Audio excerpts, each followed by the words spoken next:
السلام عليكم ورحمة الله وبركاته. إن الحمد لله نحمده ونستعينه ونستغفره ونعوذ بالله من شرور أنفسنا ومن سيئات أعمالنا.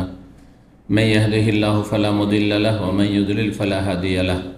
وأشهد أن لا إله إلا الله وحده لا شريك له وأشهد أن محمدا عبده ورسوله صلى الله تعالى عليه وعلى آله وصحبه وسلم تسليما كثيرا. أما بعد، فقد قال الإمام البخاري رحمه الله تعالى: كتاب جزاء الصيد، باب جزاء الصيد ونحوه، وقول الله تعالى: لا تقتلوا الصيد وأنتم حرم ومن قتله منكم متعمدا فجزاء مثل ما قتل من النعم، إلى قوله: واتقوا الله الذي إليه تحشرون। সম্মানিত ভাতৃমণ্ডলী, আল্লাহ রাব্বুল আলামিনের প্রশংসা এবং প্রিয় নবী সাল্লাল্লাহু আলাইহি সাল্লামের উপর সালাত ও সালামের পর আজ বুধবার 21শে জিলকাদা 1445 হিজরি মোতাবেক 29শে মে 2024 আমাদের ধারাবাহিক আলোচনা সহিহুল বুখারীর হজের পর্ব, উমরার পর্ব চলে আসছে, তারই কিছু অংশ। আজকে নতুন একটি পর্ব শুরু হচ্ছে, আর তার সম্পর্ক হজ উমরা উভয়ের সাথে। আপনাদের জানা আছে আশা করি যে এহরাম অবস্থায় বেশ কিছু কাজ নিষিদ্ধ, যেগুলো অন্য সময় জায়েজ। অন্য সময় জায়েজ, কিন্তু এহরাম অবস্থায় এই কাজগুলি নিষিদ্ধ। যেমন পুরুষদের জন্য সেলাই করা কাপড় পরা, সুগন্ধি লাগানো, তাই না, মাথা ঢাকা, এইভাবে যেসব নিষিদ্ধ কাজ রয়েছে, তার একটি গুরুত্বপূর্ণ নিষিদ্ধ কাজ হচ্ছে শিকার করা। শিকার করা তো শিকার করা এহরাম অবস্থায় হারাম, নিষেধ। আল্লাহ রাব্বুল আলামিন কোরআনে কারীমের সূরা মায়েদার কয়েকটি আয়াতে বিষয়টি বর্ণনা করেছেন, কোনো জায়গায় সংক্ষেপে, কোনো জায়গায় বিস্তারিত। আর বিষয়টি অত্যন্ত গুরুত্বপূর্ণ। কেউ যদি এহরাম অবস্থায় শিকারী পশু বা পাখি শিকার করে, শিকারী পশু বা পাখি শিকার করে, শিকার মানুষ কি করে? যেগুলো শিকারী পশু বা পাখি শিকার করে, এই শিকার করা নেশা। যেমন মাছ ধরা নেশা, তেমনি স্থলচর প্রাণী যেগুলি শিকারী, সেগুলি শিকার করা এক শ্রেণীর লোকদের নেশা। বনে বনে, জঙ্গলে জঙ্গলে ঘুরে বেড়ায় হরিণ শিকার করার জন্য, খরগোশ শিকার করার জন্য, এইরকমই আরও যেসব শিকারী পশু রয়েছে। তো শিকার করা হারাম। কেউ যদি করে সে বড় গুনাহ করবে, এবং তার জন্য কাফফারা রয়েছে, যার কথাও আল্লাহ রাব্বুল সূরা মায়েদা বর্ণনা করেছেন। তো আজকের পর্ব হচ্ছে কিতাব জাযাইস সাইয়্যিদ।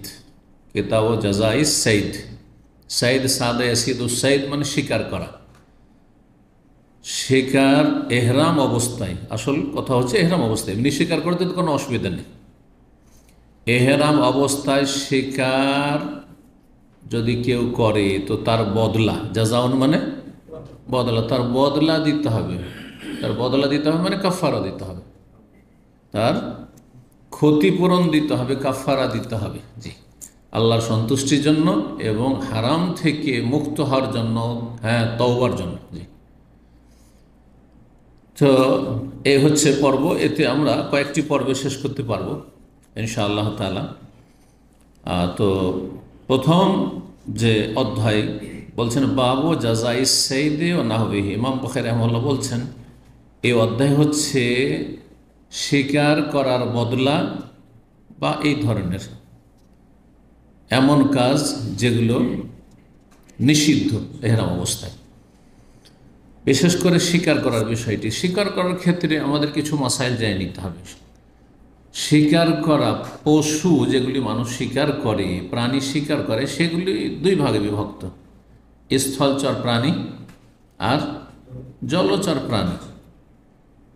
যদি পানির কোনো প্রাণী শিকার করে তো সেটা এহরাম অবস্থায় জায়েজ, জায়েজ। অর্থাৎ মাছ শিকার করে, পানিতে আরও কিছু হইতে পারে মাছ ছাড়া। কারণ আমাদের দেশের মানুষরা যেহেতু হানাফি মযহাবের অনুসারী ছিল, সেজন্য হানাফি মযহাব শুধু মাছ ছাড়া সমুদ্রের কোনো কিছু জায়েজ নয়। এমনকি মাছের মধ্যেও চিংড়ি মাছ মকরুহ তাদের কাছে, তাই না? কাঁকড়া মকরুহ। হ্যাঁ, তারপরে কচ্ছপের বিষয়ে যদি আসেন সেটা তো হারাম তাদের কাছে, ইত্যাদি ইত্যাদি। কিন্তু নবী সাল্লাল্লাহু আলাইহি ওয়াসাল্লাম বলেছেন যে হুয়া তাহুরু মাউহু ওয়াল হিল্লু মাইতাতুহু, সাগরের পানি হচ্ছে পাক এবং পবিত্রতা দানকারী। ওযু করতে পারেন যে কোনো জায়গার সাগরের পানি, নদীর পানিতে। ওয়াল হিল্লু মাইতাতুহু, এবং মরা প্রাণী সাগরের কি হালাল। এই কথা বলে হিল্লু সামাকুহু, শুধু মাছ হালাল, মরে গেল হালাল আর জীবিত পেল হালাল, এই কথা বলেছেন। মাইতাতুহু, যে কোনো মুর্দা, মুর্দা মানে জলচর প্রাণী, পানিতেই থাকতে পারে, পানির উপরে উঠিয়ে রাখলে মরে যাবে, আর সেটা কোনো বিষাক্ত নয়, সাপ নয়। বিষাক্ত হলে সে বিষাক্ত হওয়ার কারণে হারাম। তাহলে অনেক কিছু জায়েজ, আপনার রুচি হোক আর নাই হোক, যেগুলি পানিতেই শুধু জীবনযাপন করতে পারে যেসব প্রাণী, আর শুকনো নিয়ে আসলে সেগুলি বাঁচবে না, এমন যদি হয়। আর কিছু প্রাণী আছে উভয়চর প্রাণী, পানিতেও থাকতে পারে শুকনো থাকতে পারে না, ওগুলো আবার হালাল নয়। ঠিক আছে, ওগুলোর ক্ষেত্রে তখন হালাল মশলা জানতে হয়। তো এহরাম অবস্থায় শুধু স্থলচর প্রাণী শিকার করা, স্থলচর শিকারী, হ্যাঁ, প্রাণী, সে পশু হোক অথবা পাখি হোক, শিকার করা হচ্ছে হারাম। তাহলে বাকি হয়ে গেল যেগুলো জলচর পানিতে থাকে। কেউ যদি মাছ ধরে এহরাম অবস্থায়, তো জায়েজ, জায়েজ। দেখছেন যে মাশাআল্লাহ মক্কা বা মদিনার আশেপাশে অনেক তেলাপিয়া মাছ পাওয়া যায়, অনেক জায়গায় আছে, জলাশয় আছে, তেলাপিয়া মাছ পেয়েছেন এহরাম অবস্থায় আছে, যদি ধরেন তো জায়েজ নয়, জায়েজ। কিন্তু যদি কবুতর, জায়েজ, ঘুঘু, জায়েজ নাই, এগুলো শিকারি। হ্যাঁ, আচ্ছা, পশু, খরগোশ, হরিণ, হ্যাঁ, নীলগাই, জায়েজ নাই। উট পাখি, উট পাখি কি বলে, হ্যাঁ, শতরমুর্গ বলা হয় উট পাখি। উট পাখি হোক শিকারি প্রাণী, এর অবস্থায় জায়েজ নাই, কিন্তু এমনি আপনি শিকার করে খান, হয়ে গেল। তাহলে হ্যাঁ, পানির গুলো হালাল এর অবস্থায়, আর শুকনো যেগুলো শিকারী পশু, সেগুলো শিকারী পশু, সেগুলি হারাম। এখন বাকি তাহলে যেগুলো শিকারী পশু নয় কিন্তু গৃহপালিত পশু, সেগুলি এহরাম অবস্থায় জবাই করতে পারবেন কিনা? খাচ্ছেন তো ঠিক, এহরাম অবস্থায় চিকেন খান না, গরু খাসির গোস্ত খান না, এহরাম অবস্থায় খাচ্ছেন তো। কিন্তু যদি আপনাকে বলা হয় যে মুরগিটা জবাই করে দেন, পারবেন না? পারবেন না। এখানে অনেকে কিন্তু বিভ্রান্ত, এই যে পারবেন না বলেছে, জায়েজ, কেন শিকারী পশু না, আপনি জবাই করে খেতে পারেন, গৃহপালিত পশু পাখি জবাই করে খেতে পারেন আপনি, ঠিক আছে। হাঁস গৃহপালিত, শিকারি পাখি নয়, সুতরাং জবাই করে খেতে পারেন। কেউ বললো রাস্তায় আপনি এর অবস্থায় যে গরু জবাই করে দেন, খাসি জবাই করে দেন, জবাই করেন, কোনো অসুবিধা নেই। আপনার কোরবানিটা যতক্ষণ হালাল না হবে ততক্ষণ জবাই করতে পারেন, কিন্তু অন্য জবাই করে খাচ্ছেন, কোনো অসুবিধা নেই। তাহলে আরেকটা মশলা জানলেন। আর এক ধরনের প্রাণী যেগুলো খাওয়া হারাম আর সেগুলো কষ্টদায়ক, খাওয়া হারাম, শিকারী পশু নয়, কষ্টদায়ক, সেগুলি এহরাম অবস্থায় হারামের ভিতরে অথবা হারামের বাইরে এহরাম অবস্থায় হত্যা করা যাবে কিনা? সাপ, বিচ্ছু, হ্যাঁ, এঁদুর, হ্যাঁ, গিরগিট, হ্যাঁ, যাবে না? না, হত্যা করা নিষেধ, শিকার করা নিষেধ, সেদিন এগুলো নিষেধ না, যায়। জি জি, পাগলা কুকুর সামনে আসছে, পাগলা কুকুর মানুষকে কামড়ে নিছে, বলছে এরকম অবস্থায় আছে, কামড়া, কিন্তু আমরা মারবো না কুকুর, মারেন। জি, তাহলে মশলাগুলো জেনে নিলেন এখন, তাই না? কয় রকম প্রাণী হইল? জলচর প্রাণী আর স্থলচর শিকারী পশুর হুকুম, আর যেগুলো গৃহপালিত পশুর হুকুম, আর হারাম, হ্যাঁ, পশু প্রাণী জীবজন্তু, হারাম জীবজন্তু, সবগুলির হুকুম আল্লাহ আল্লাহ জানলেন এহরাম অবস্থায়। জি, এখন চলেন যেখানে কাফারা আছে, কোন ক্ষেত্রে কাফারা? যেখানে হারাম কাজ করবে, অর্থাৎ স্থলচর প্রাণীকেও যদি স্বীকার করে নেয় এর অবস্থা। তো ইমাম বুখারী রাহিমাহুল্লাহ অধ্যায় বলছেন বাবু জাযাই সাইদ, স্বীকার করার কি বদলা মানে কাফারা। ওয়াকাউলিল্লাহি তাআলা, মহান আল্লাহর বাণী, মহান আল্লাহর বাণী দলিল হিসাবে পেশ করছেন সূরা মায়েদার আয়াত নম্বর 95, 96 বিস্তারিত রয়েছে। এখানে সংক্ষেপ করে দেওয়া হয়েছে, আয়াতের শুরু এবং শেষটা নিয়ে আসা হয়েছে। এত মাসাইল আমাদের বর্ণনা করতে গেলে আয়াতগুলি তফসির আমরা থেকে যাব, আর সূরা মায়েদার তফসির আছে আলহামদুলিল্লাহ। সুতরাং সূরা মায়েদার তফসির যারা বিস্তারিত জানতে চাইবেন সেখানে জেনে নেবেন, কারণ এইরকম আজকাল মাসলার প্রয়োজন তেমন হয় না। কে বা এর অবস্থায় স্বীকার করে, আর যদি এখন কেউ স্বীকার করে ফেলে যে এই ভুল করে ফেলেছি, তাহলে তখন তার জন্য এই মশলা জানা জরুরি যে আমাকে কাফারা দিতে হবে, কতটা দিতে হবে, কি দিতে হবে, জি, কোনটা পারবো কোনটা পারবো না। জি, আল্লাহ বলছেন যে লা তাকতুলুস সাইদা ওয়া আনতুম হুরুম, হে ইমানদারগণ তোমরা ইহরাম ও আনতুম হুরুম মানে মুহরিমুন, ইহরাম অবস্থায় তোমরা শিকারী হত্যা করবে না।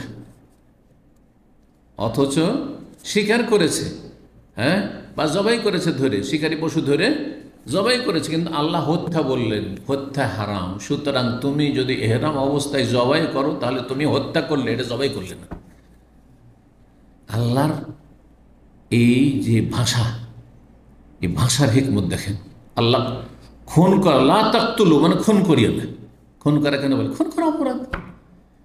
আল্লাহ বলেন লা তাযবাহুস সাইদ, শিকারী পশু জবাই করিও না, এই কথা বলেননি। কারণ জবাই হালাল হইতে পারে, হারাম হইতে পারে, কিন্তু খুন করা হারাম।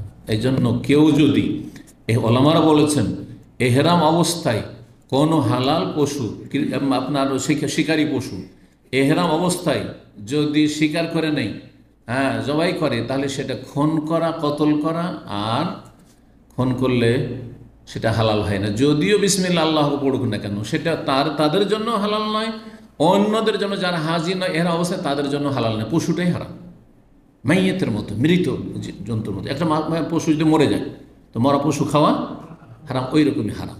কারণ এটাকে আল্লাহ খুন বলেছেন, কতল বলেছেন।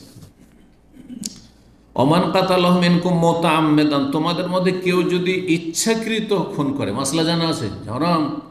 তারপরে হ্যাঁ, এমনি নয় যে কোনো জায়গায় একটা পাথর মারছিল আর গিয়ে লেগে গেল ভুলে, ইচ্ছা করে সে, হ্যাঁ, টার্গেট করে মেরেছে, ফাজাজাউন, তাহলে বদলা দিতে হবে। জাযা শব্দ কোরআনে এসেছে, সেজন্য জাযা নিয়ে এসেছেন, কাফারা দিতে হবে। মিসলু মা কাতালা মিনান নাম, যেমন শিকারী পশু কি করেছে, হত্যা করেছে, এখানে আবার কাতালা হত্যা করেছে, কি বদলা দিতে হবে? মিনান নাম, গৃহপালিত পশু থেকে।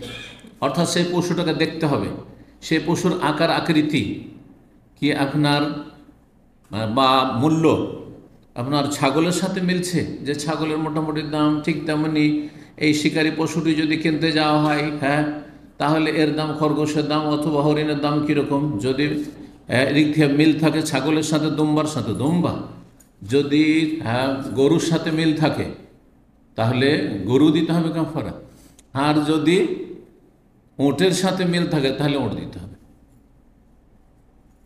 বুঝা গেছে না?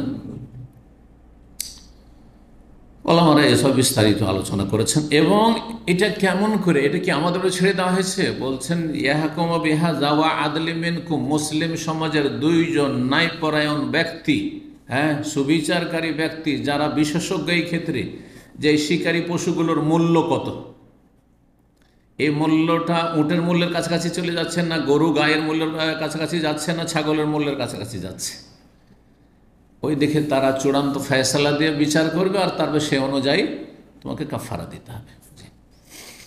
এতটা সংক্ষেপে জেনে নয় যথেষ্ট মশলা, হ্যাঁ, যেটা হারাম কাজ এহরাম অবস্থায় স্বীকার করা, স্বীকার করলে এইসব কাফারা রয়েছে। আর এটা হাদিয়াম বালেগাল কাবা, আল্লাহ বলছেন যে আল্লাহর ঘর কাবা পর্যন্ত পৌঁছাইতে হবে এই কাফারা। এই নয় যে জবাই করে দাম আমি খেয়ে নেবো, অথবা আমি বাইরে কোথাও খেয়ে নেবো, হ্যাঁ, আল্লাহর ঘর কাবা পর্যন্ত পৌঁছাইতে হবে, সেখানে গিয়ে হারামের ভিতরে জবাই হইতে হবে। আও কাফারাতুন তাও মাসাকিন, অথবা মিসকিনের কাফারা। দেখতে হবে যে এই যে পশুটা কি করেছে, শিকার করেছে, বন্য পশু, এই পশুটা বা শিকারী পশু, এই পশুটার মূল্য কত, এই মূল্য দিয়ে দাম লাগিয়ে তারপর সেই টাকা দিয়ে খাদ্যদ্রব্য, চাল ডাল কিনলে কত হয়, চাল কিনলে কত হয়, গম কিনলে কত হয়, কত কিলো পাওয়া যায়, কত মন পাওয়া যায়, অতটা কি করতে হবে, তাও মাসাকে মিসকিনকে খাওয়াইতে হবে। প্রত্যেক মিসকিন যদি আদসা করে খাওয়ানো হয় তাহলে অনেকগুলি মিসকিন খেতে পাবে। আর যদি সেটা না পারে, সেটাও পারছেন না, আর কোরবানিও দিতে পারছেন না, হ্যাঁ ফিদিও দিতে পারছেন না কোনো পশু, তাহলে কি করবে, আদুল জালেকা সিয়ামান, অথবা তার সমপরিমাণ রোজা রাখতে হবে। সমপরিমাণে এক এক মিসকিনের ভাগে যতটা খাবার আসে আশা করি এক এক মিসকিনের বিনিময়ে এক একটি রোজা, তাহলে অনেকগুলি রোজা রাখতে হবে। বড় কাফারা তালির শেষ। আল্লাহ বলছেন ওয়াত্তাকুল্লাহ আল্লাযী ইলাইহি, তো সেই আল্লাহকে ভয় করো যার কাছে তোমাদেরকে একত্রিত হইতে হবে, একত্রিত করা হবে এবং তোমাদের হিসাব হবে, সুতরাং হারাম কাজ করবে না। 2 নম্বর অধ্যায় বলছেন বাবুন, এই অধ্যায় হচ্ছে ইজা সাদাল হালাল ফা আহাদা লিল মুহরিমিস সাইদা আকালাহু, কোন হালাল ব্যক্তি অর্থাৎ এহরাম অবস্থায় নাই, হ্যাঁ অমুহরিম ব্যক্তি, এহরামবিহীন ব্যক্তি, যেটাই বুঝেন, হ্যাঁ শুদ্ধ বাংলা এহরামবিহীন, যে এহরাম অবস্থায় নেই। হালাল মানে হালাল অবস্থায় আছে মানে এহরামবিহীন ব্যক্তি যদি স্বীকার করে, আর স্বীকার করার পরে আহাদ আলিল মোহরেম, মোহরেমকে এহরামকারী ব্যক্তিকে যদি সে গিফট করে দেয়, উপঢৌকন দিয়ে দেয়, সে শিকারী পশুটি আকালাহু খেতে পারবে, খেতে পারবে কি পারবে না এই সম্পর্কে বিস্তারিত মাসাইল রয়েছে আর ইখতিলাফ রয়েছে আমাদের, সঠিক মত ইনশাআল্লাহ বর্ণনা করব। বলছেন এই মর্মে আলামিয়ারা ইবনে আব্বাস ও আনাস বিন যাবে বাসান ওয়া ফি গায়রি সাইদে নাহওয়াল ইবল ওয়াল গানাম ওয়াল বাকার ওয়াদ দাজাজ ওয়াল খাইল। এখন শুনেন যে মাসলে বলছেন যে গৃহপালিত পশু জবাই করতে পারবেন এহরাম অবস্থায়, শুনেন বলছেন আব্দুল্লাহ বিন আব্বাস রাদিয়াল্লাহু আনহু আর আনাস তারা জবাই করাতে কোনো আপত্তি মনে করেননি। আপনি ঘরের পশু, গৃহপালিত পশু, হ্যাঁ জবাই করতে পারেন, আপনি প্রাণী জবাই করতে পারেন। ওয়াহফি গাইরিস সাইদ, সেটি শিকারী পশু ছাড়া অন্য পশু, যেমন উট জবাই করতে পারেন, ওয়াল গানাম ছাগল জবাই করতে পারেন, ওয়াল বাকার গরু জবাই করতে পারেন, ওয়াদ দাজাজ মুরগি জবাই করতে পারেন, ওয়াল খাইল আর ঘোড়া জবাই করতে পারেন। ঘোড়ার বস্তু খাওয়া হালাল না হারাম? হালাল। নারী জবাই কেন করবেন? যদি হালালই না হয় তাহলে কেন জবাই করবেন? তাহলে সহি হাদিস দ্বারা প্রমাণিত, সহি বুখারী মুসলিম হাদিস দ্বারা যে নবী সাল্লাল্লাহু আলাইহি ওয়াসাল্লাম ঘোড়ার গোস্ত খাওয়ার অনুমতি দিয়েছেন। তারপরে আবু বকর সিদ্দিক রাদিয়াল্লাহু তাআলা আনহু বড় আসমা বলছেন আমরা খেয়েছি, আমরা জবাই করেছি, আমরা খেয়েছি। একমাত্র আবু হানিফা রাহিমাহুল্লাহর মযহাব যে ঘোড়া খাওয়া হারাম, ঘোড়া খাওয়া হারাম। পৃথিবীতে সবচেয়ে বেশি ঘোড়া পাওয়া যায় আপনার রাশিয়ার দিকে।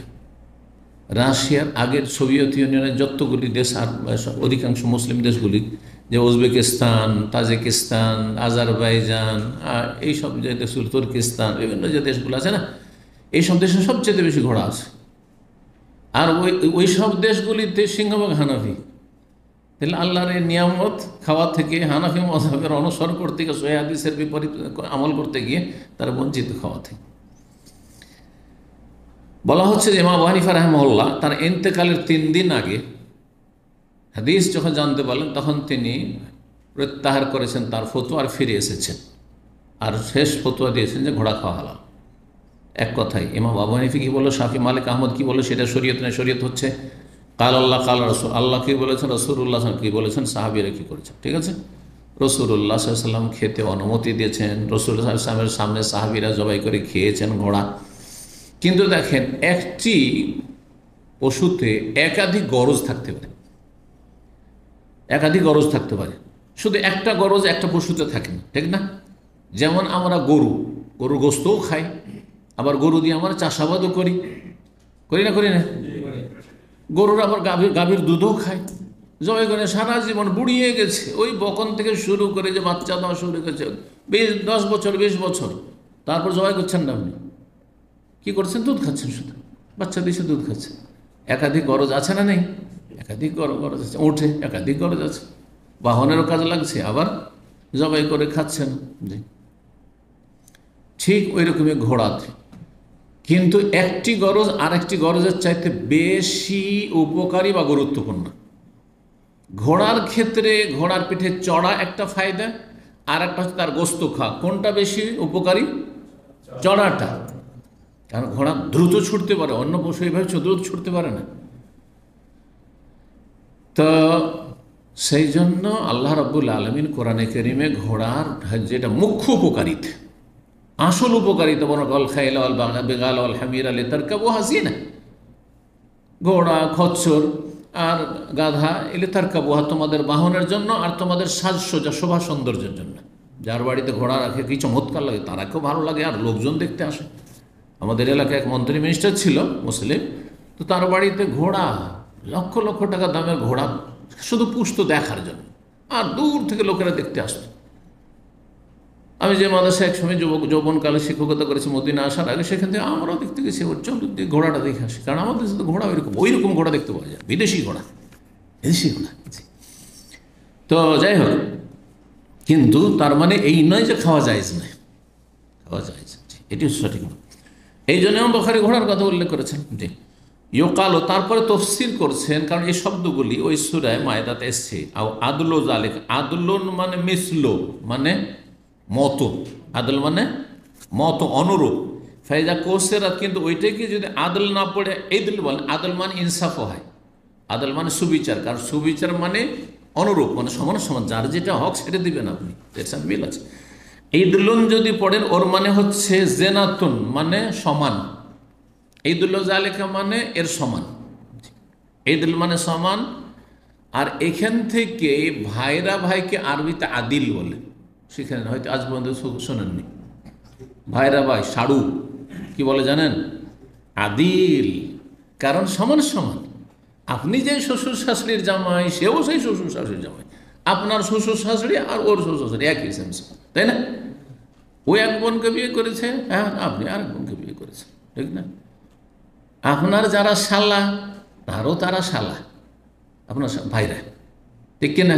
আপনার যারা শালিকা, তারও তারা শালিকা, এই। তো এই জন্য আদিল। আর দুলাভাইকে কি বলে, সম্বন্ধীকে কি বলে, ওইটি থাকলো, একসাথে এত শিখিয়ে দেবো না, হাদিস পড়াচ্ছি। আচ্ছা, ঠিক আছে, চলো।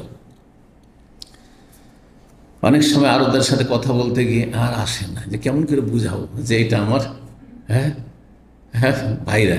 তো আমি কি বলি, হাজ আখু আনা, আপনি ভুল বুঝলেন, শালা আসছে ওকে বলছে হাজ আখু আনা, আর আপনার ভাই আসছে ওকে আখু আনা, গ্রামের ছেলে এসছে ওকে আখু আনা, আর সাড়ু ভাইরা এসছে, সম্বন্ধী এসছে, ভগ্নিপতি এসছে, বোন জামে ওকে আখু, সব আখু।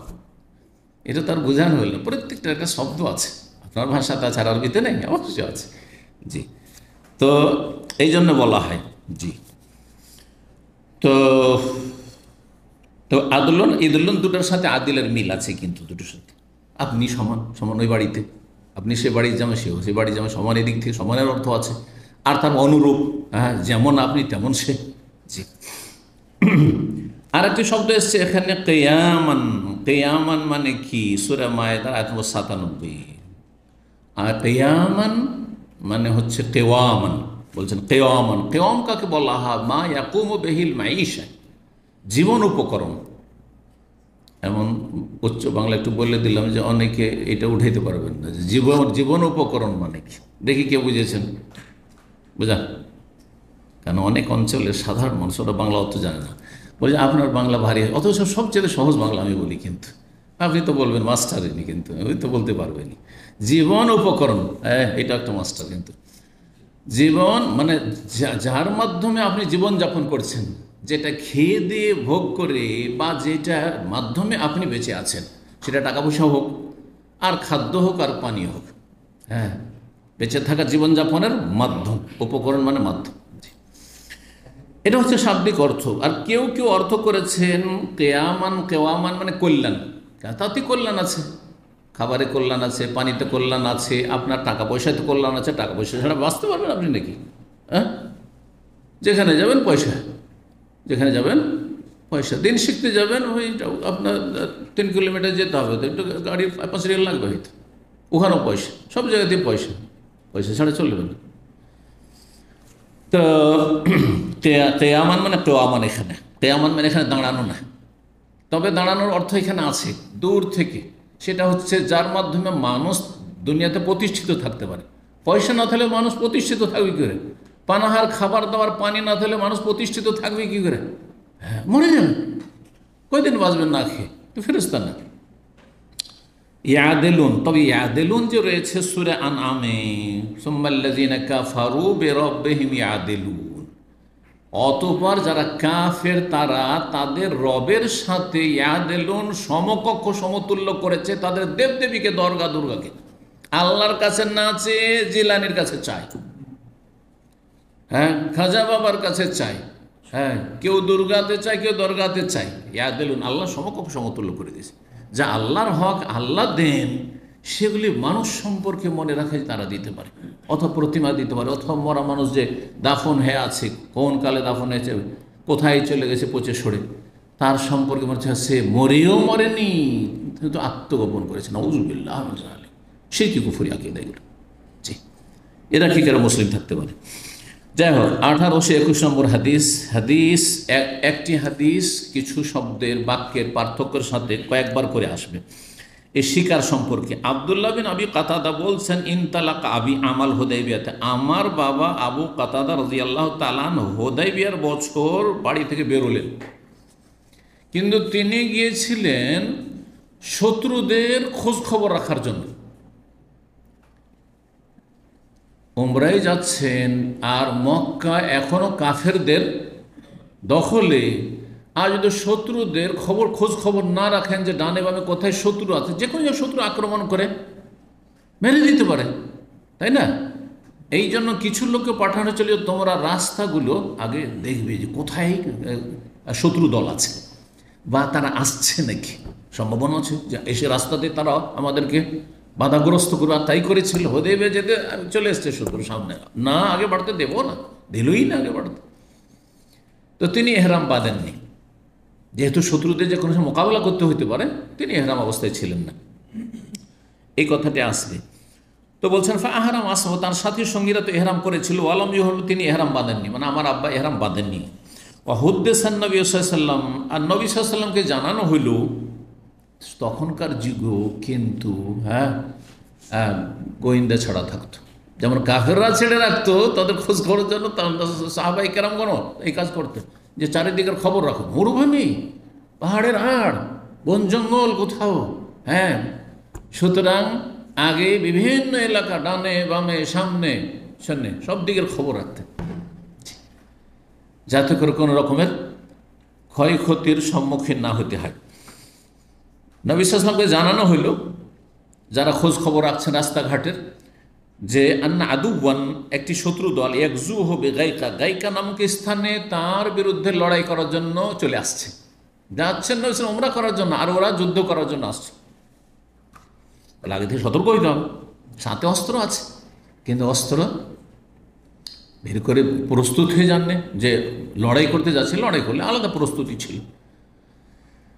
তো ফন্তালাকান নবী সাল্লাল্লাহু আলাইহি ওয়াসাল্লাম, নবী সাল্লাল্লাহু আলাইহি ওয়াসাল্লাম চলতে থাকলেন। ফাবাইনা আবি মা আসহাবি, আমার আব্বা কিন্তু তার সাথী সঙ্গীদের সাথেই ছিলেন। নবী সাল্লাল্লাহু আলাইহি ওয়াসাল্লাম এগিয়ে চলে গেছেন কিছুটা রাস্তা। ইয়াযহাকু বাদহুম বাদান, এই যে সাথী সঙ্গীরা আমার আব্বার আছেন, তারা একজন আরেকজনকে দেখে শুধু হাসাহাসি করছে, তারা এরকম অবস্থা আছে, বলতে পারছেন না যে শিকারী নীলগাই আছে। হ্যাঁ, নীলগাই, পুরনো আরবিতে নীলগাই তর্জমা করা হইতো, এবং সেটাকে ভুল হয়তো বলা যাবে না, কারণ আমরা তাহকিক করে দেখলাম যে আগের যুগের যে ওলামারা অনুবাদ করেছেন, হেমার ওয়াহাস, হেমার মানে গাধা, আর ওয়াহাস মানে জঙ্গলি, মানে বন্য, বন্য গাধা। তো বন্য গাধা কোনটাকে বলে? আগের যুগে বন্য গাধা নীলগাইকে বলা হয়তো। তো এই জন্য আমাদের ওস্তাদেরা যে দেশে পড়েছেন তারা নীলগাই দিয়ে তর্জমা করেছেন, কিন্তু আজকাল আপনি গুগলে যখন সার্চ দিবেন হেমার ওয়াহাস, তখন জেব্রা বলছে, কারণ গুগল নিউ অ্যারাবিকের অনুযায়ী অনুবাদ করছে, অর্থ পরিবর্তন হইতে পারে, সুতরাং জেব্রা বলা হচ্ছে। আর নীলগাই মানুষ সাধারণত শিকার করে, আর শিকার করে বস্তু খায়, তো এই জন্য নীলগাইয়ের সম্ভাবনা বেশি।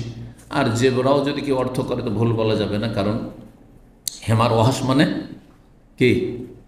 হ্যাঁ হ্যাঁ, গাধা, গাধা বললে তো আরো মানুষকে আরো গাধা বানিয়ে দেবেন, কথা বোঝা গেছে? এইরকম অনুবাদ একজন করেছে। এইরকম অনুবাদ যদি করি তাহলে মানুষকে গাধা খাওয়াই ছেড়ে দিব। গাধা খাওয়া হারাম, বাড়ির গাধা খাওয়া হারাম, গাধা আর খচ্চর খাওয়া হারাম। দেখেন, গাধা খচ্চর দুটো দেখতে কিসের মতো? ঘোড়ার মতোই, কিন্তু ঘোড়া হালাল আর গাধা আর খচ্চর হারাম, স্পষ্ট হাদিসে রয়েছে। বাড়ির গাধা। সুতরাং আপনি আমাদের দেশের মানুষকে যদি শাব্দিক অর্থ করে, হেমার ওয়াশ মানে বন্য গাধা, তো মনে করবে যে বনের গাধা মনে হয় বাড়ির যে গাধা পুষি ওই রকমই গাধায় হয়, আর গাধা খাওয়া শুরু করবে না। তো এই বন্য গাধা দিয়ে তর্জমা করলে হবে না, বরং বলতে হয় নীলগাই দিয়ে তর্জমা করতে হয়, নাহলে জেব্রা বলবো। বুঝছেন? নীলগাই খাওয়া হালাল, নীলগাই শিকারী পশু। তো আর যখন বাড়ির গাধা বলতেন সাহাবাই কেরামগণ, তখন বলতেন হেমার আহলি, ওইটা ওয়াহশি। ওয়াহশ মানে হচ্ছে যে পোষ মানে না, ওয়াহশ মানে পোষ মানে না, মানুষকে দেখলেই লাভ দিয়ে পালাবে, লাভ দিয়ে পালাবে। হরিণ মানুষকে দেখলেই পালাবে, খরগোশ মানুষকে দেখলেই পালাবে, এগুলো ওয়াহশি জীবজন্তু, ওয়াহশি প্রাণী বলা হয় আরবিতে। তাও হোশ তার মধ্যে রয়েছে, পোষ মোটেই নেবেন না।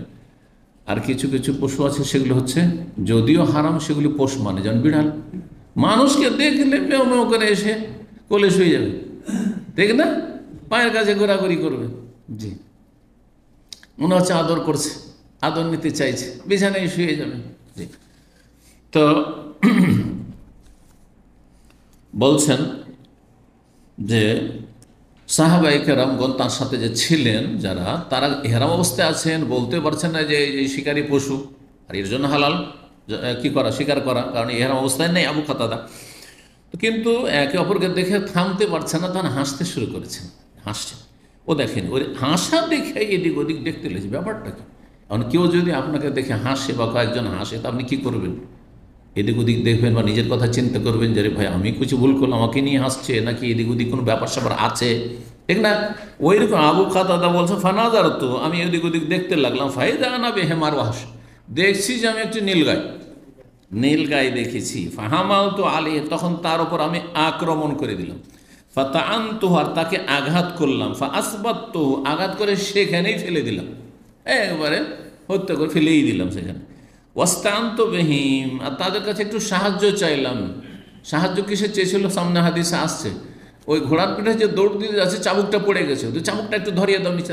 ঘোড়া থেকে কত নামবো, বলছে না না না, চাবুক উঠিয়ে দেবো, আমাদের যেন হারাম, আমাদের যেন শিকার করা হারাম, শিকারী কাজে সহযোগিতা হারাম, আমরা দেবো না তোমাকে, গুনহার কাজ করব। তখন আবার ঘোড়া থেকে নেমে নিজেই চাবুকটা উঠিয়ে আবার ঘোড়ার পিঠে লাফ দিয়ে দিল, একেবারে দৌড় দিয়ে আক্রমণ করলো আর ধরেই ফেলল। তো যাই হোক, বলছেন তারা অশিক ফাবাও ইউইনানি, তারা ইউইনুনানি, আমাকে সাহায্য করতে তারা অস্বীকার করলেন, আমরা পারবো না। ফাকালনা মিন লাহমিহি, আমরা তার গোশত খেলাম। স্বীকার করেছেন কে?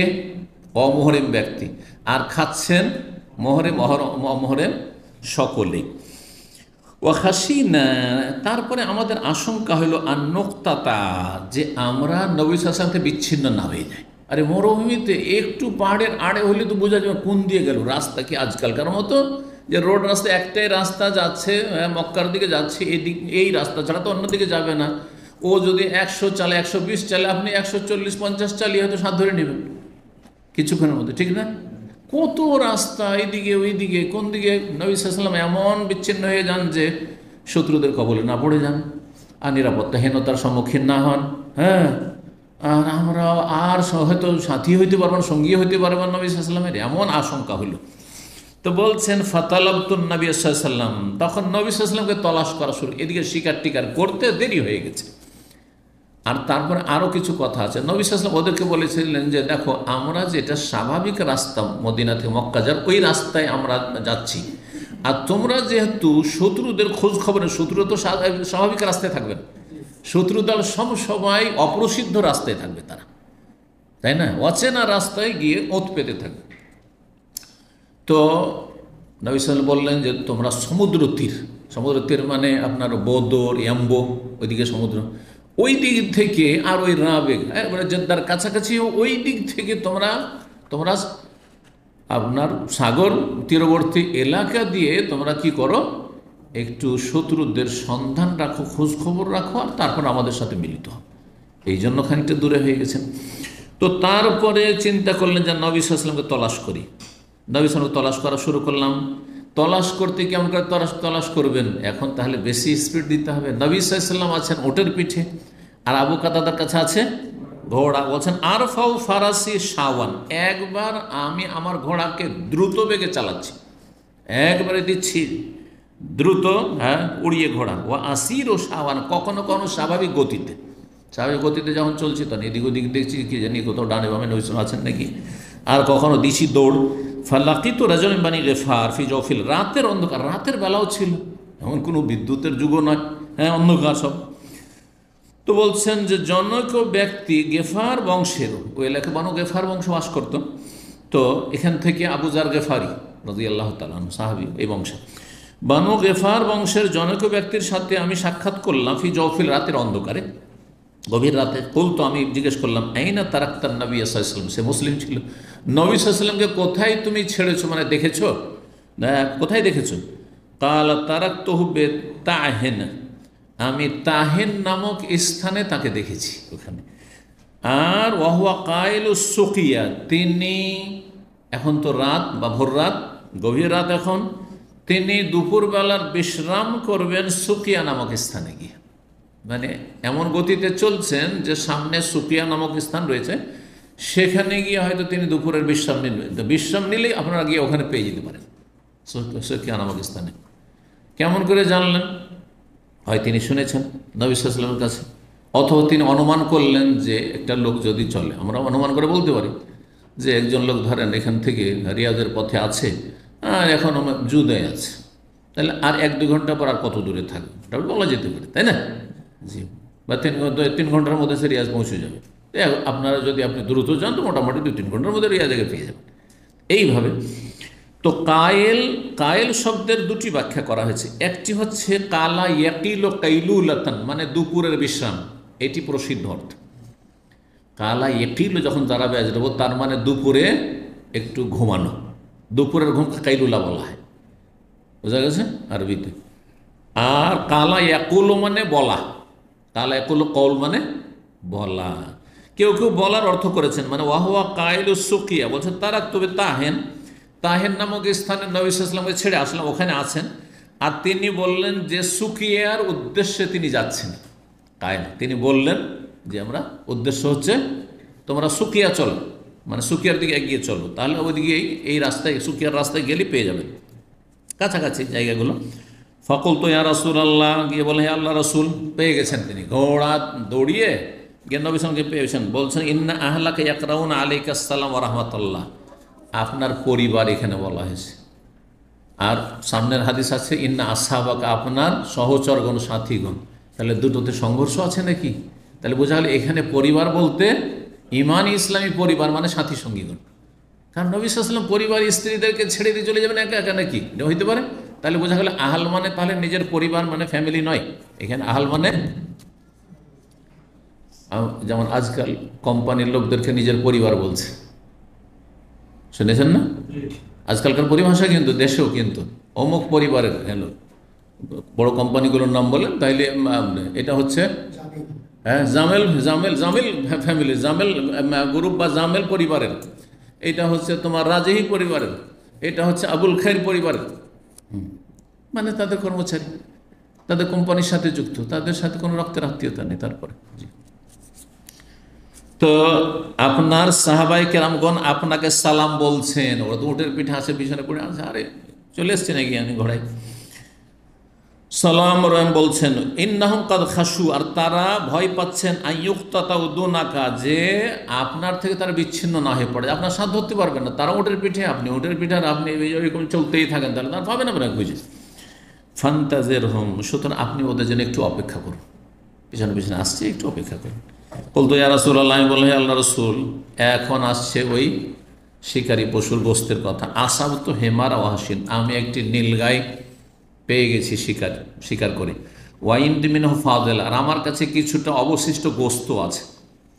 বড় অন্য হাদিসে আছে সাহাবীরা তো খেয়ে নিলেন এহরাম অবস্থায়, তারপরে তাদের সন্দেহ হইতে লাগলো, যদিও আমরা জানি যে আমাদের জন্য হারাম কি করা, স্বীকার করা। আমরা স্বীকার করিও নি, আর তাতে কোনো রকম আমাদের যুক্ততাও নেই, সম্পর্ক নেই, কোনো সহযোগিতা করিনি, কিন্তু খেলাম। খাওয়াটা কি জায়েজ হবে কিনা শিকারি পশুর গোস্ত বিনা সহযোগিতায়? দ্বিধাগ্রস্ত। তখন একটু খেয়ে বলে না আমরা আর খাবো না।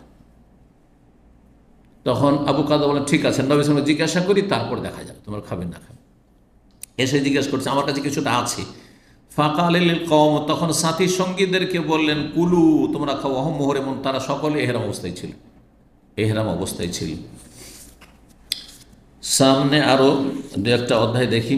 বাবন 3 নম্বর অধ্যায়, ইদারা আল মুহরিমুনা সাইদান ফাজাহিকু ফাফাতেন আল হালাল। এই অধ্যায় হচ্ছে এহরামকারীরা যদি কোনো শিকারী পশু দেখতে পায়, ফাজাহিকু তারপরে তারা হাসতে শুরু করে, ফাফাতেন আল হালাল যে অমহরেম এহরাম বিহীন অবস্থায় আছে সে যদি তাতে বুঝে নেই, তাদের হাসাহাসি দেখে বুঝে নেই, তো এটা কি কোনো সহযোগিতা হয়ে গেল না? কেউ না, সহযোগিতা না, উদ্দেশ্য তাদের সহযোগিতা নাই। জি, তো খাওয়া জায়েজ, এই শিকারী শিকার করাও জায়েজ তার, আর তারা শিকার করে যদি দেয় তাদেরকে, তো তাদের জন্য খাওয়া জায়েজ। 1822 নম্বর হাদিস, ওই হাদিসটাই বলছেন আব্দুল্লাহ বিন আবি কাতাদা আন্না আবা হাদ্দাসাহু, তার বাবা বয়ান করেছেন যে ইনতালাকনা মান নবী সাল্লাল্লাহু আলাইহি ওয়াসাল্লাম, আমরা গেলাম হুদাইবিয়ার বছরে, আমাল হুদাইফা আহরাম আসহাবু, সাহাবায়ে কেরামগণ সাথী সঙ্গীগত ইহরাম করলেন, কিন্তু আমি ইহরাম বাঁধলাম না। ফাউমবেনা বেআদুবিন বেগাইকা, গাইকা নামক স্থানে শত্রুদের সম্পর্কে বলা হয় যে শত্রুরা আছে, সুতরাং আমি তাদের সন্ধানে ছুটলাম। ফাতাওয়াজ্জাহনা নাহওয়াহুম, আর তারপরে তাদের উদ্দেশ্যে, শত্রুদের উদ্দেশ্যে আমি রওনা হইলাম ঘোড়ার পিঠে, তাড়াতাড়ি করে খবর নিয়ে নবী সাল্লাল্লাহু আলাইহি ওয়াসাল্লামের কাছে পৌঁছিবেন, সাহাবায়ে কেরামের কাছে পৌঁছিবেন সতর্ক করার জন্য। ফাবাসুরা আসহাবি বিহিমার ওয়াহশান, আমার সাথী সঙ্গী যারা ছিল তারা একটি নীলগাই দেখে ফেলেছে। ফাজালা বাযু ইয়াযহাকু ইলা বায, তাদের একজন অপরজনকে দেখে হাসাহাসি শুরু করেছে, দেখছো?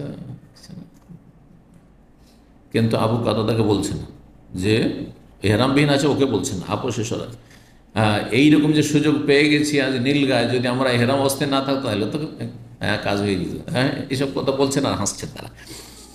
তো বলছেন ফানাজার, তো তখন আমি এদিক ওদিক তাকাইলাম, ফারাআইতুহু, তো দেখতে পেলাম সেই বন্য গাধা মানে নীলগাই। ফাহামালতু আলাইহিল ফারাস, আমি ঘোড়ার পিঠে চড়ে তার উপর আক্রমণ করে দিলাম। ফাতানতু, তাকে আমি কি করলাম, আঘাত করলাম। ফাসবাতু, আর তাকে ফেলেই দিলাম, আঘাত করে শিকার করেই ফেললাম। ফাস্তানতু, তাদের কাছে সাহায্য চাইলাম। ফাআবা ইয়াইন, তারা সাহায্য করলো না। ফাআকালনা মিনহা, আমরা খেলাম। সুম্মা লাহিকতু বিরাসূলিল্লাহ সাল্লাল্লাহু আলাইহি ওয়াসাল্লাম, রাসূলুল্লাহর সাথে সাক্ষাৎ করলাম। ওয়া খাশিনা নুক্তাতা, আর আশঙ্কা হচ্ছিল যে আমার বিচ্ছিন্ন না হয়ে যায়, সুতরাং আরফাও ফারাসি, আমার ঘোড়াকে দৌড়াচ্ছিলাম, শাওয়ান একবার, ও আসির আলাইহি শাওয়ান আর একবার ধীর গতিতে চালাচ্ছিলাম।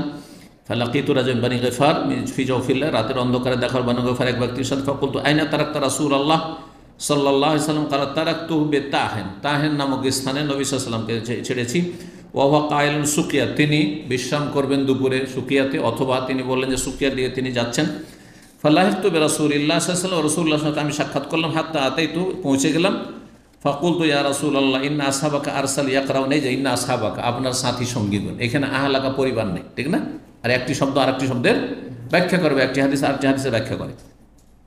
আপনাকে সালাম বলছেন, আল্লাহর রহমত আপনার ওপর হোক। ওয়া ইন্নাহুম কাদ খাশাউ, তাদের ভয় হচ্ছে আইয়াক্তাতিহুমুল আদু ওয়া দুনাকা, যে তাদেরকে আপনার থেকে শত্রুরা বিচ্ছিন্ন না করে দেয়, আপনাকে আলাদা করে দিল আর সাথীদেরকে আলাদা করে দিল, যাতে করে কেউ কারো খবর না রাখতে পারে, আর আপনার হোক অথবা তাদেরই হোক ক্ষতি না করে দেয়, আক্রমণ না করে দেয়।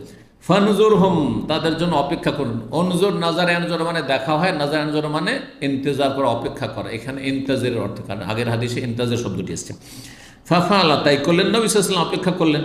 ফাকুলতু ইয়া রাসূলুল্লাহ ইন্না ইসাদনা হিমার ওয়াহশিন, আমরা কিন্তু একটি নীলগাই শিকার করেছি।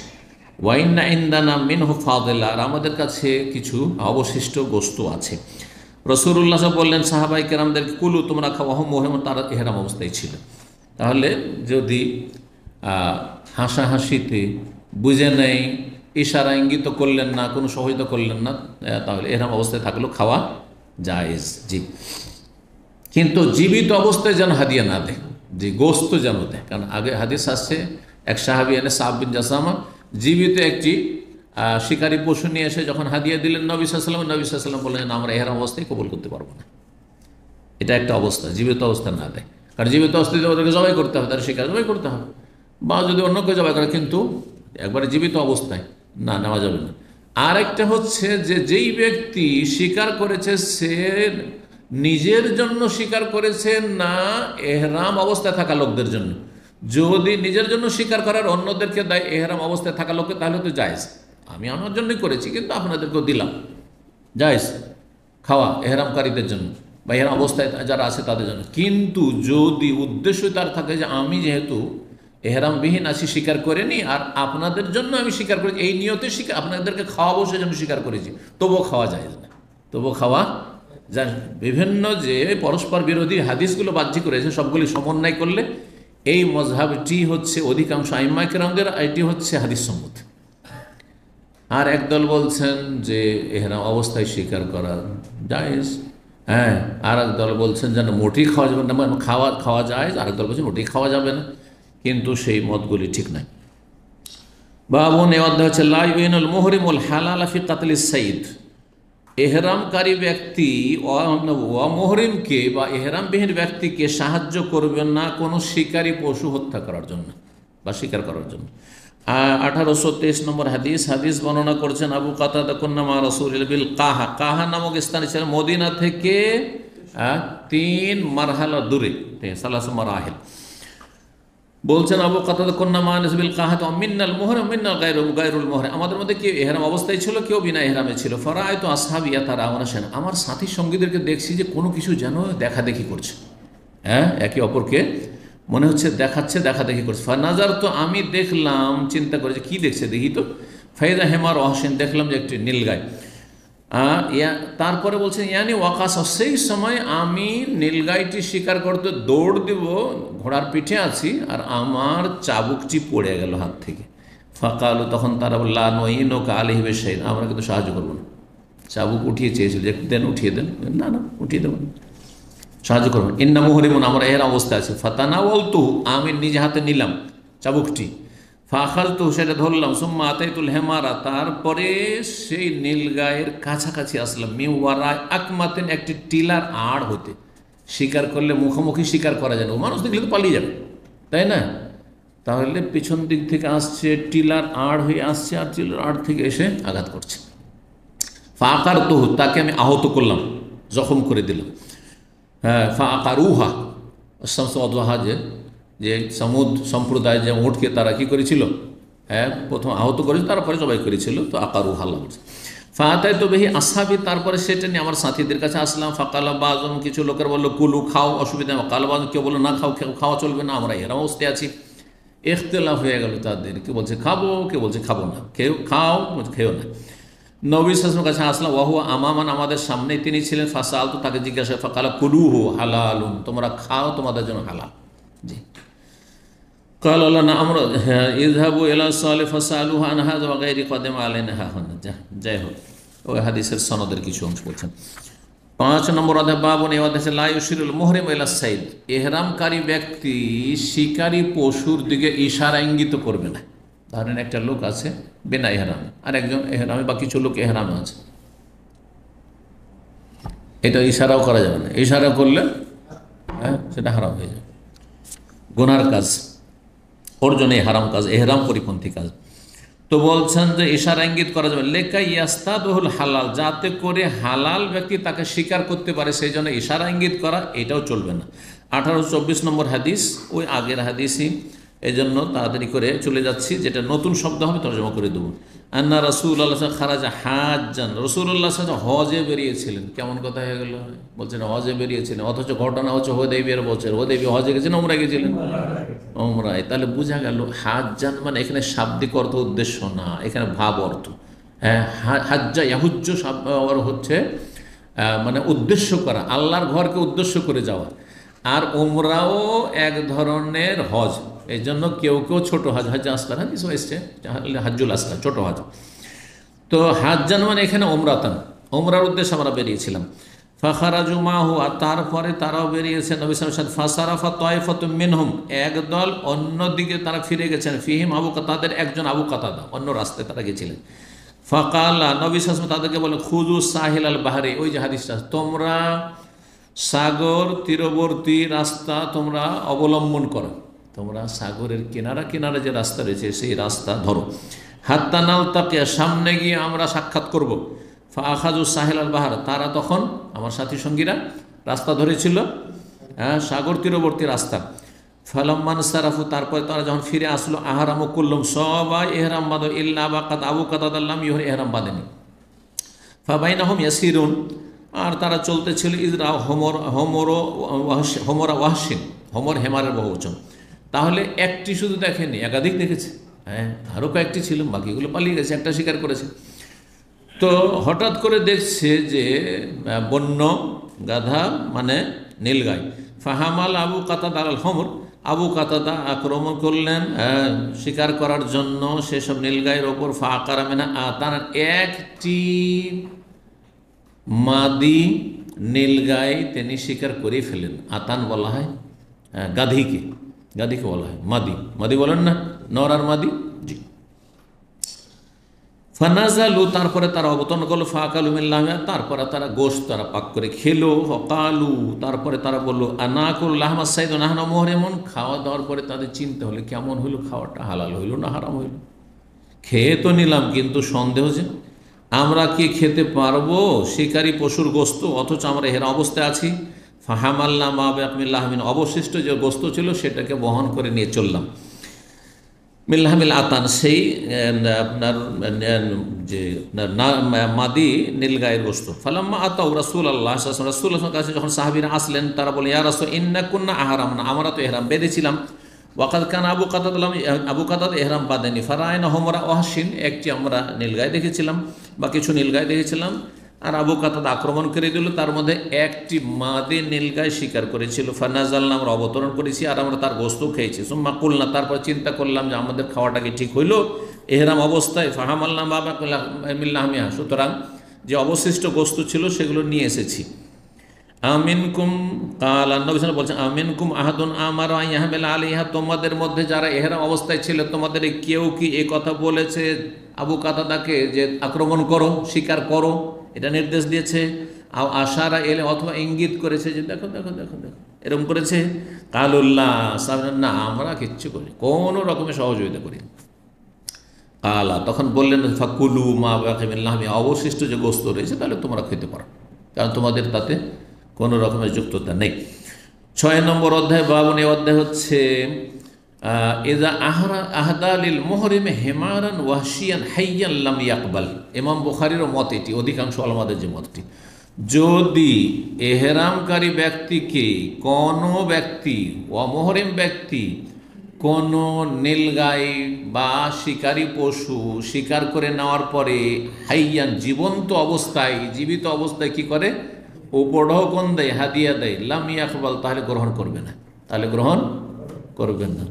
এখন সহজ ভাষায় বলি, এত দূর বন জঙ্গলের ওই সব নীলগাই আর এতে না গিয়ে, ধরেন মক্কাতে তো অনেক কবুতর দেখছেন, দেখছেন না, দেখছেন না, এহরাম অবস্থায় আছেন, আর আপনি তো এটা তো হারামের ভিতরে, হারামের বাইরে ধরেন, হারামের ভিতরে হলে তো এমনি হারামের ভিতরে নিষেধ, ওটা আর একটা নিষেধাজ্ঞা, কিন্তু হারামের বাইরে এখনও হদুদ হারামে ঢোকেননি, এহরাম অবস্থায় আছেন, একজন বিনা এহরামে আছে, আর তারপরে সে কবুতর, কয়েকটা কবুতর ধরে নিয়ে এসে সে জবাই করে আপনাদেরকে গোস্ত রান্না করে খাওয়াইলো, খেতে পারবেন কি পারবেন না? যদি আপনাদের কোনো সহযোগিতা না থাকে তাহলে খেতে পারবেন, কিন্তু জীবিত কবুতর নিয়ে এসে দিয়ে দিল যে এই যে থাকলো, আপনারা জবাই করে খান, তাহলে চলবে না। বুঝা গেছে?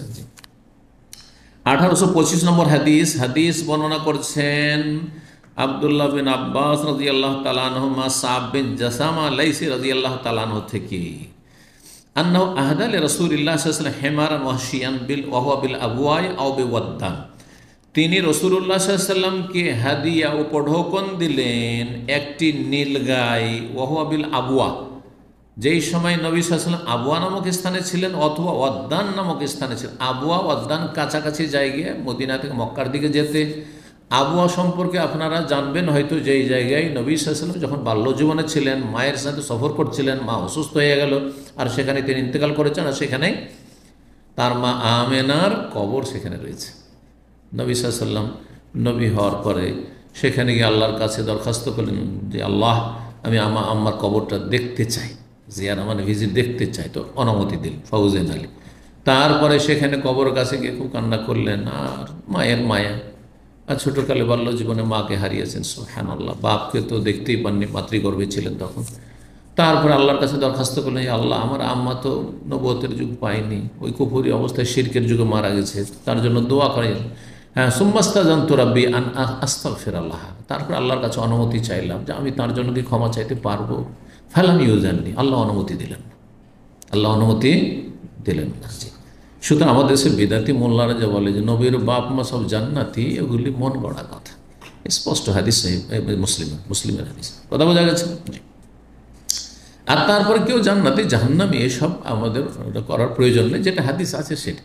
তাতে আবেগ দিয়ে কাজে লাগবে, এটা কেমন কথা হইল যে নবীর মা বাপ জাহান্নামে যাবে, এটার নাম কি ইসলাম না এটার নাম আবেগ?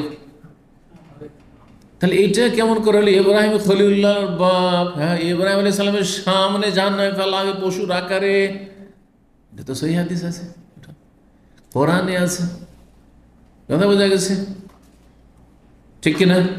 এইটা কেমন হলো যে নূহ আলাইহিস সালামের ওরসজাত সন্তান কেনার জাহান্নামে যাবে? হ্যাঁ, এইভাবেই করবেন নাকি? না, মোটেই না, ও আল্লাহর ইচ্ছা। এইটা কেমন হইল যে লূত আলাইহিস সালামের স্ত্রী জাহান্নামে যাবে? আল্লাহর ইচ্ছা। যার হেদায়েত নসিব হয়ে জান্নাতে যাবে, যে হেদায়েত নসিব হয়নি কুফরি শিরকের অবস্থা, আমার জান্নাতে যাবে, জাহান্নামে যাবে, এটা আল্লাহর ফয়সালা।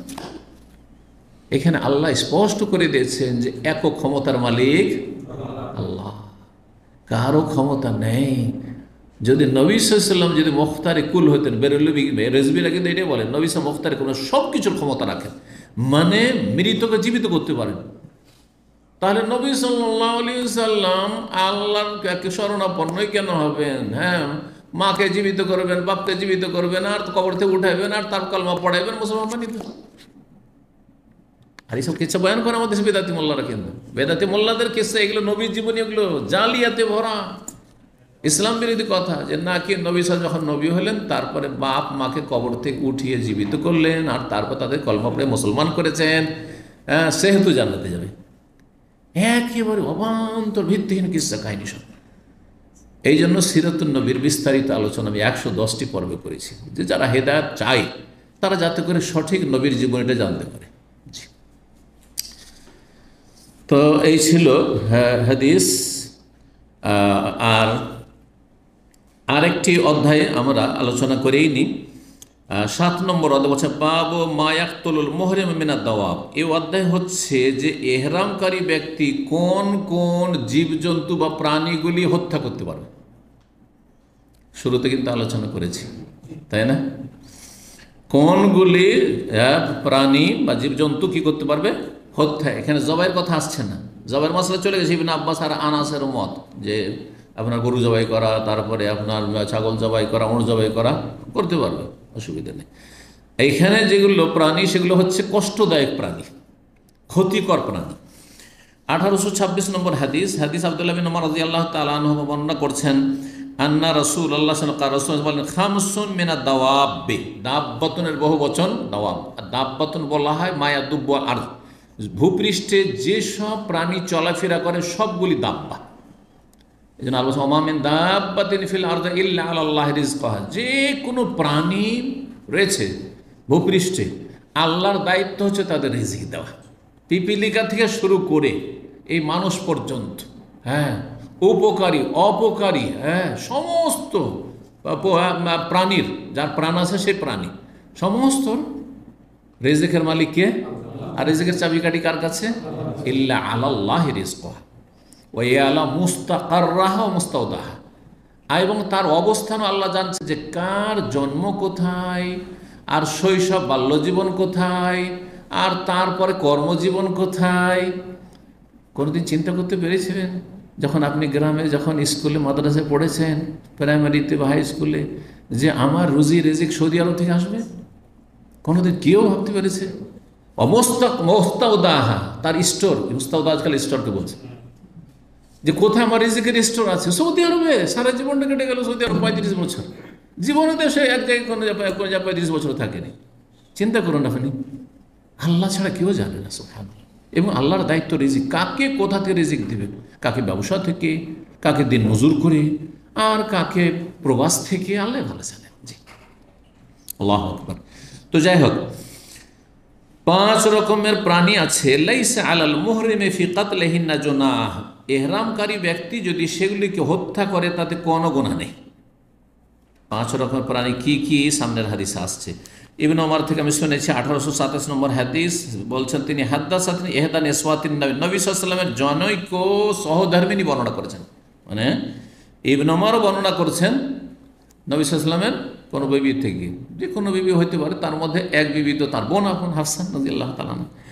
নবী সাল্লাল্লাহু আলাইহি ওয়াসাল্লাম থেকে তিনি বর্ণনা করেন, ইয়াকতুল মুহরিম, মুহরিম ব্যক্তি হত্যা করতে পারবে।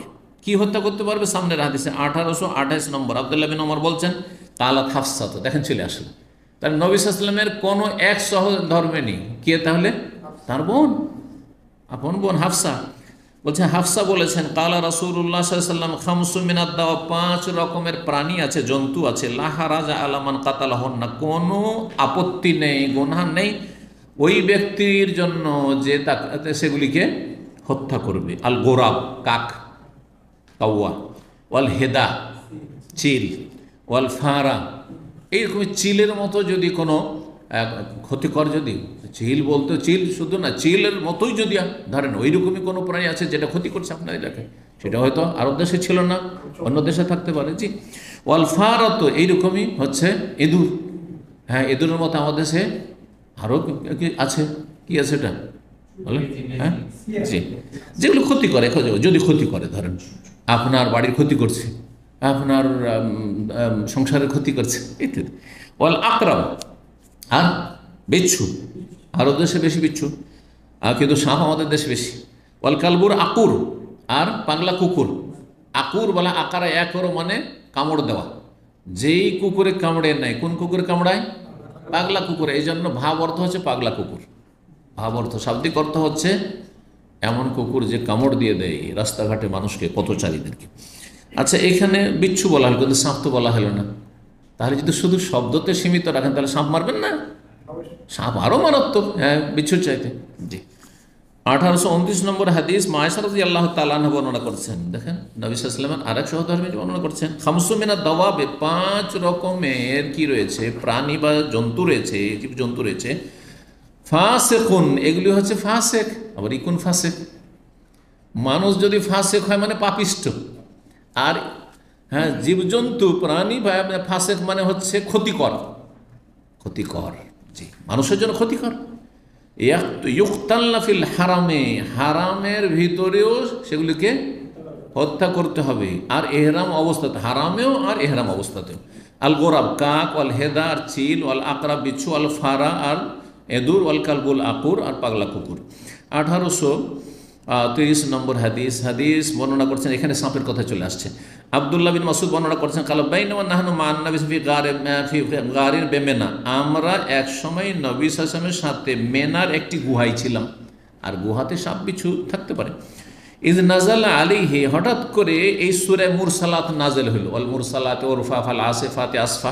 জি, ওয়াইন্নাহু লা ইয়াতলুহা, নবী সাল্লাল্লাহু আলাইহি ওয়াসাল্লাম সেটি তেলাওয়াত করেছেন। ওয়াইন্নী লা আতালাক্কাহ মিন ফিহি, নবী সাল্লাল্লাহু আলাইহি ওয়াসাল্লামের মোবারক মুখ থেকে সাথে সাথে আমি মুখস্থ করার চেষ্টা করছি, যেমনই নাজল হচ্ছে তেমনই আমি শোনার পরে নবী সাল্লাল্লাহু আলাইহি ওয়াসাল্লাম পাঠ করছেন আর মুখস্থের চেষ্টা করছি। ওয়াইন্না ফাহু লা রাতবুন ফিহা, আর সেই সময় নবী সাল্লাল্লাহু আলাইহি ওয়াসাল্লামের মোবারক মুখ এই সূরা তেলাওয়াতে সিক্ত ছিল।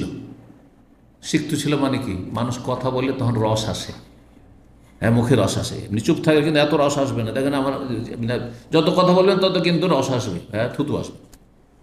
তো শিখতে ছিল মানে তেলাওয়াত চলতে আছে, নবী সাল্লাল্লাহু আলাইহি ওয়াসাল্লাম সূরা মুরসালাত তেলাওয়াত করতে আছেন, ওই অবস্থায় মুখস্থ করছি। তার মানে একবারে সাথে সাথে আমিও মুখস্থর চেষ্টা করি যেমনই নাযিল হয়েছে। এই জন্য ইবনে মাসউদ রাদিয়াল্লাহু তাআলা প্রখ্যাত হাফেজ এবং কারি ছিলেন। জি জি। তারপরে বলছে ইজ ওয়াসাবাত আলাইনা হাইয়া, হঠাৎ করে লাফ দিয়ে পড়লো আমাদের সামনে একটি সাপ। হাইয়াতুন মানে সাপ। ফাকাল নবী সাল বলে উকতুলুহা, একে হত্যা করো, মারো। ফাবতাদার না, আমরা দৌড় দিলাম মারার জন্য। ফাজাহাবাদ, কিন্তু সেটি পালিয়ে গেল, মারতে পারলাম না। ফাকাল নবী সাল বলে ওকিয়াত শাররাকুম, সেই সাপটিও তোমাদের অনিষ্ট থেকে রক্ষা পেল। কামা ওকিতুম শাররাহা, যেমন তোমরাও তার অনিষ্ট থেকে রক্ষা পেলে। সাপ বাঁচলো তোমাদের অনিষ্ট থেকে, আর তোমরা বাঁচলে তার অনিষ্ট থেকে। কারণ সাপ হয় মানুষকে কামড় দিয়ে দিবে, হ্যাঁ তোমাদের ক্ষতি হয়ে যেত, আর না হয় সাপ মানুষ মেরে দিবে, তো দুটার কোনোটাই হইল না।